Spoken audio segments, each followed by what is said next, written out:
अपनी माँ को कहने लगी कि माँ, अब तो मेरी जिंदगी की सारी मुश्किलात हल होने जा रही हैं, आपकी मुसीबतें भी कम होने जा रही हैं। अगली शाम उसकी माँ उसको गले लगाती है, उसका माथा चूमती है और आंखें नम किए घर से अलविदा कहती है। लेकिन उसे क्या पता था कि उसकी बेटी ऐसे दलदल में धकेली जा रही है जहाँ से लौटना नामुमकिन था।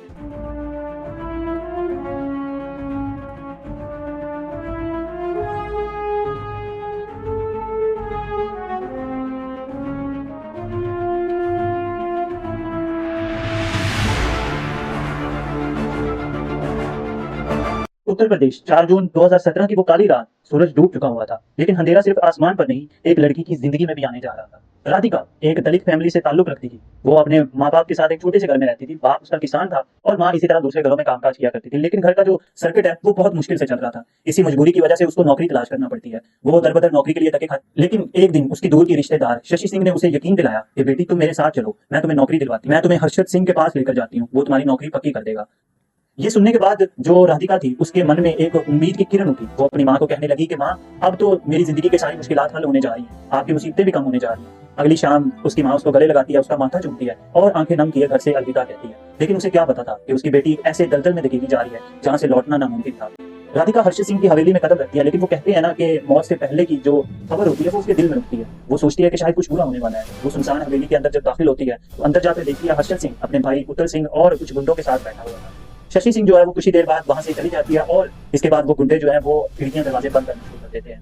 राधिका देखकर काफी हैरान होती है कि आखिर यहाँ पर ऐसा क्या होने लगा है। इसके बाद जो हर्षद सिंह है वो अपनी जगह से उठता है और राधिका को छूने लगता है और इसी के साथ ही उसका जो भाई है वो भी उसके करीब आता है और वो दोनों मिलकर उसको बड़ी बेदर्दी से अपनी हवस का निशाना बनाते हैं। वो चीखती है, चिल्लाती है, माफी मांगती है और भगवान के वास्ते देती है कि मुझे जाने दो। लेकिन वो दो दरिंदे मिलकर उसको अपनी हवस का निशाना बनाते हैं। जब वो अपनी हवस पूरी कर लेते हैं इसके बाद उसको डराया और धमकाया जाता है कि तुमने अगर किसी को बताया तो हम तुम्हारे वालिदैन को उठा लेंगे, तुम्हें कहीं का नहीं छोड़ेंगे। 11 जून को फिर वही कर।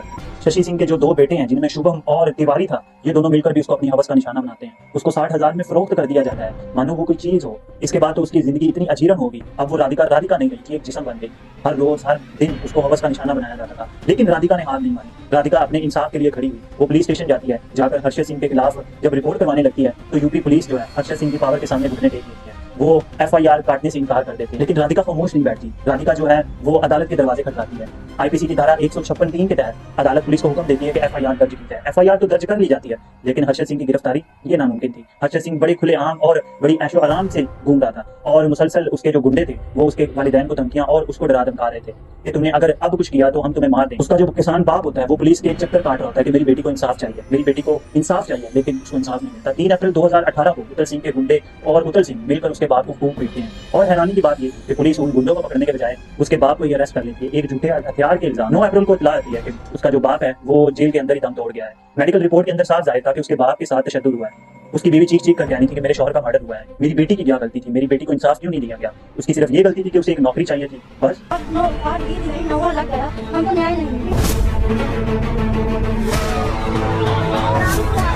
हमको न्याय नहीं मिला।